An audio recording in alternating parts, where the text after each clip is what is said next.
Have you guys ever met before? We have not, no. Yeah, no, I've never met Anthony. Okay, so Anthony Tyrus runs all the hometown jams. He started it in Hobart. What was that now? 5-6 years ago now? 7, man. 7 years ago. Jeez. Isn't it insane? Yeah, we started in 2018. Yep. First show was in 19, but yeah, it's insane how long ago that was now. Yeah. Crazy. Maybe we can work together and put on a concert here at the ballpark. The opportunities are always there. Yep.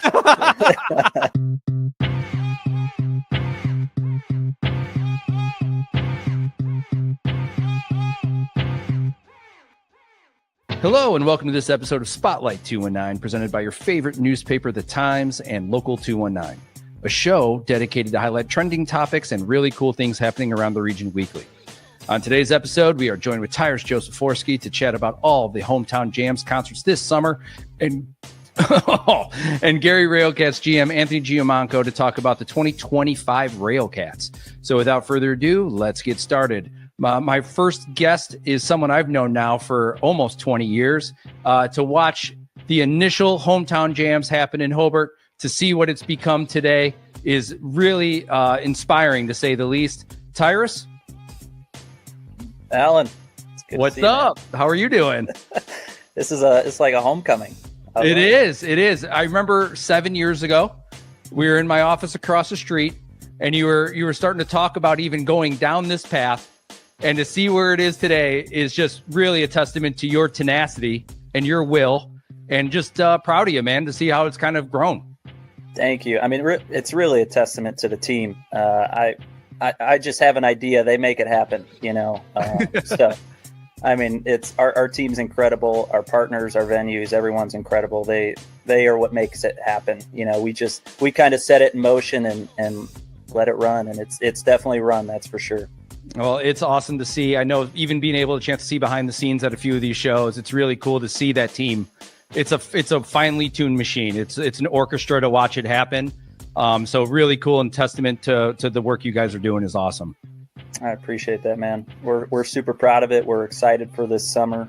We're excited for this year and next year going forward. I know we got a lot going on, but I'd love to talk to the region. You know, this is a region show here, and we got a lot going on in the region. So let's get into it, man. What is going on this summer?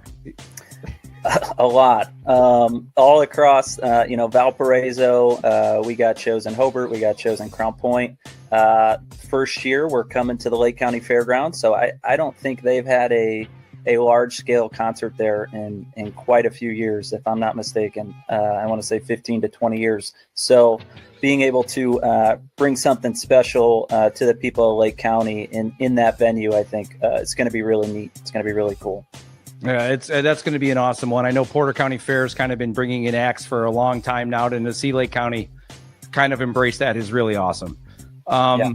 So what's going on? I know you normally run concerts out of Valparaiso's downtown.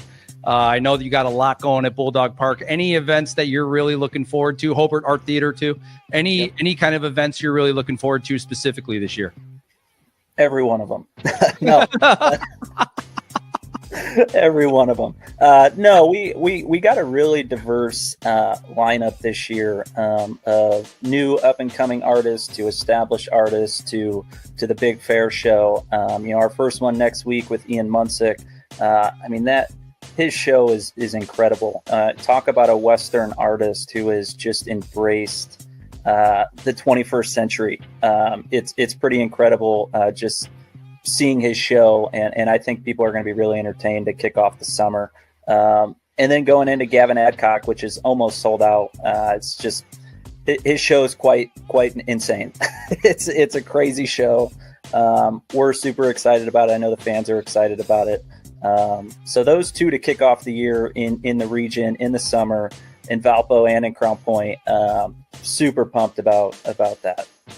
Have you had a chance to, I know when you're growing something, it can be stressful and it's got a lot of anxiety to it.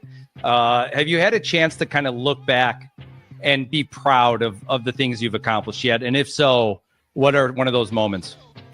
Yeah, so it's funny, people always ask me, when I think this year we're going to do 30 to 35 shows all across the Midwest in 5 states and 15 different markets and 25 plus venues.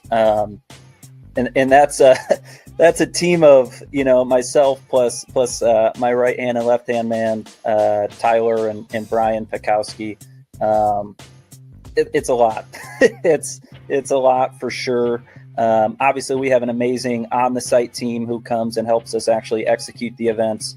But when you're looking at it behind the scenes, day to day planning, operation, it's myself, it's Tyler, and it's Brian.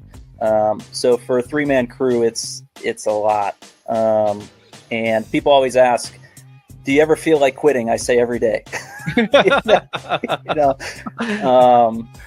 But it's the people, it's the communities, it's the fans that really keep us going. I'll never forget that very first festival we did. You remember it very clearly. Oh, yeah. I know I remember it very clearly. Everything that could go wrong went wrong. We had thunderstorms, we had hail, it was a logistical nightmare. We had to evacuate the venue and then bring everyone. It was nuts. You remember, our whole team remembers. And after that show, I was like, I'm never doing this again, ever. There's no way. That was horrible. We lost money, the logistics, it was horrible. But the fans had an amazing time. And it really turned into a memorable experience with Fillmore in the gym and, the people coming back after the rain delay. And I'll never forget, after it all happened, I was sitting in my bed just like, I'm never doing this again. I don't know why we did this. And the comments started coming in, the recap comments, the people were messaging us, and it was, there was hundreds of comments, and I sat there and read every single one of them. And that made me want to do it again. That made me want to expand on what we had done, even after we got our butts kicked. And because of that, we are where we are today. So I appreciate our local community and our fans for keeping us going. Heck yeah. That Fillmore show in the gym is one of my favorite moments, maybe all time musically. It was so cool to see that. It was non-scripted. He went in there to at least give a set of some sort, and it was killer. It was intimate. It was acoustic, and it was just awesome to see. And then the other one I really kind of remember fondly was the Omar Apollo show at Hobart Art Theater. That was just so cool to see a person who is like at that level, who's on Lollapalooza lineups, being able to kind of come home and do a hometown show at Hobart Art Theater. There was an electricity to it, which was really cool. It was insane. I'll never forget. So it was sold out. The art is limited on capacity. It's not a super big venue. And his tour manager is like, hey, we know it's sold out, but here's a 200-person guest list. We're like, whoa. Where are these people going to go?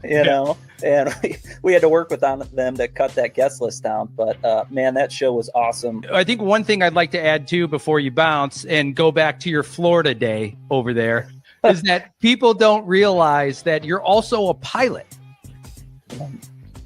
Yeah, that's the full. Yeah, 2 full-time jobs for sure. That's unbelievable. And you're married, which means that you got 3 really at the end of the day. 3. No kids yet, but that'll be 4 hopefully eventually. Heck yeah. So Tyrus, where can people kind of go and look at tickets, look at the summer schedule, and check it all out? Yeah, everything's at hometownjams.com. We just added a really nice feature to the website so that you can sort the events based on the market. Because obviously, like you said, we have a lot of different events going across different states. So people will be able to sort by the market and get, what they're actually interested in quickly. And yeah, just get all the information they need. And we got more coming. I know there's a lot out there already, but there is more in the works, and there will continue to be more in the works as we continue this expansion and this growth phase. But Northwest Indiana will always be home.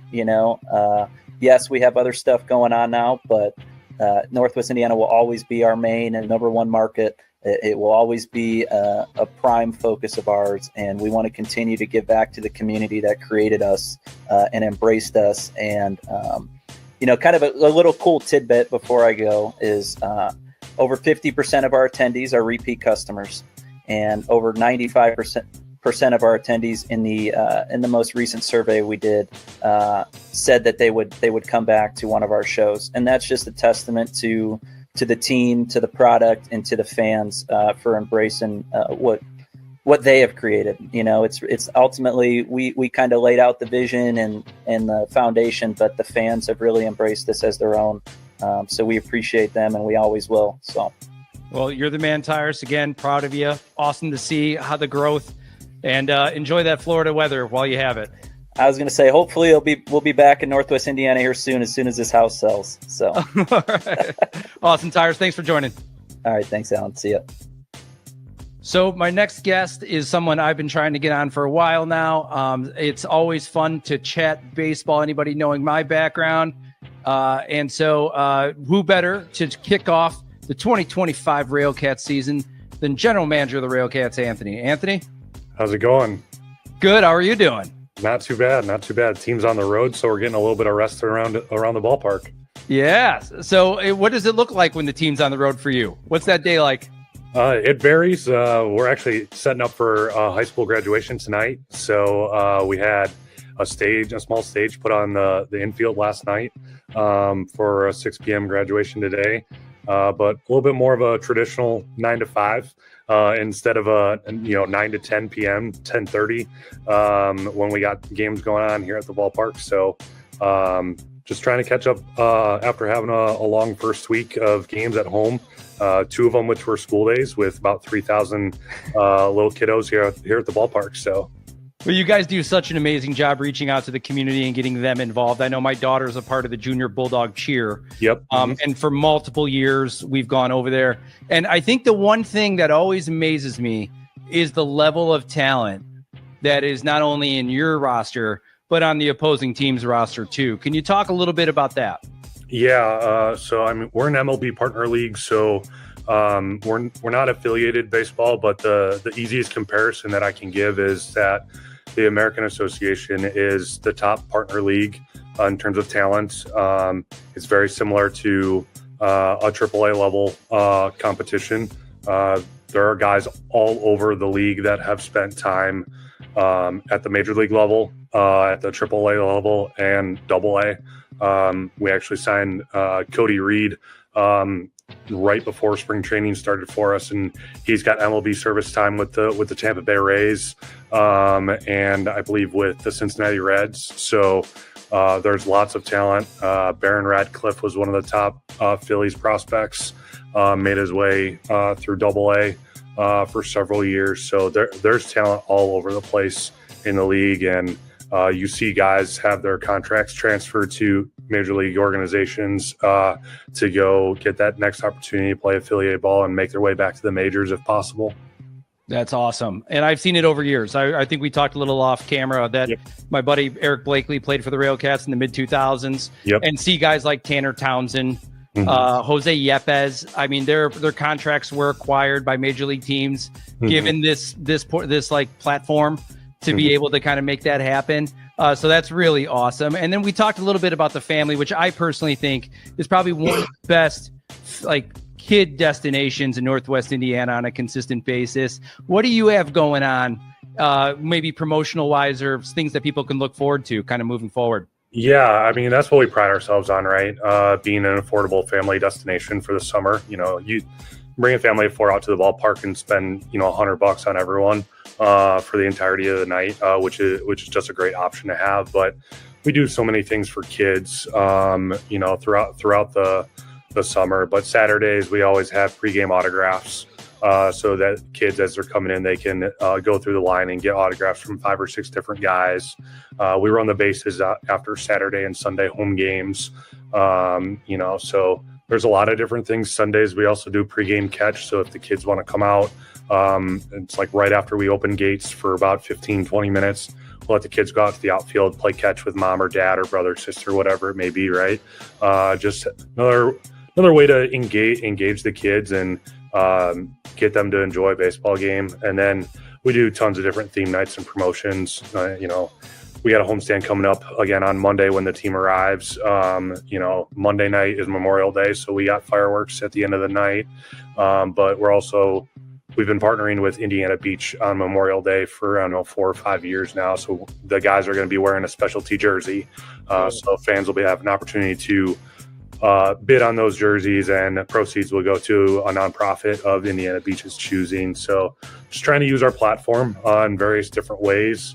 You know, we got the staples coming back: Princess and Pirate Night, Dino Night, Country Night, you name it, we're probably doing it. So again, just trying to find ways, you know, to keep the kids engaged. You know, it's hard to keep a kid engaged at a baseball game for 2.5, 3 hours. So having different activities for mom or dad if they just want to sit back and relax and watch the game, you know, we're there to help. Awesome. Well, as a parent, we need that. A little time away would really works. One thing that we talked about a little bit earlier, my producer Mark, he mentioned one question he had for you is like, what's the most underrated aspect of the Steel Yard? From someone like you who has an inside look. Yeah, I'm going to give you two. I'm actually going to give one for the adults and one for the kids. We'll start with the kids. It's our berm area down our first base line. Doesn't matter how many kids are in the ballpark. It seems like there's always like 300 kids rolling around over there. A few years ago, we took out the seats down in that little corner area of the first base line, and it's just become a great place for kids to hang out and play catch, or, you know, just have fun, really. So that's one. And then for the adults, we recently went under $1 million renovation to our suite level. And with that, we put in a brand new bar that overlooks home plate. And we sell 21 and older tickets for it. So we're trying to promote that. And I think it's kind of right now it's a pretty well kept secret for the adults. But it's a great spot up there. It's a great vantage point. We have a menu at the bar where they can order food and drink off of.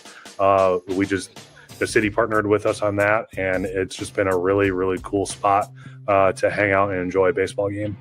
Really cool. Do you ever get a chance to put on the Rusty the Railcat costume and have a little fun? It's been a couple of years, but yes, I have hopped in there before. So it's the old adage of everyone's job description as other duties as assigned. So if you need to hop in, you got to hop in and just kind of make a fool of yourself, but that's all right. Heck yeah. Awesome. Anthony, so if people want to get in contact, they want to see promotions, they want to possibly look at tickets, where can they go? Yep. RailcatsBaseball.com. Super easy. All of our promotional schedule is listed there. The link to our ticket purchasing website is there as well. So RailcatsBaseball.com. Awesome. Anthony, thank you so much. And don't be a stranger. Anytime you have anything breaking, let us know. Sounds good, Alan. I appreciate it. Take care. You too. So thanks for watching this episode of Spotlight, and special thanks to our guests for joining. To find out about all things happening in the region, go to the Times website at nwi.com or on their socials. And please check out our Eat Local 219 app, both on iTunes and Android, to check out our amazing local restaurants, make reservations, or get amazing deals from those restaurants directly to your phone. New episodes drop every week on Thursday, so be on the lookout. And thanks again for watching, and have a great weekend.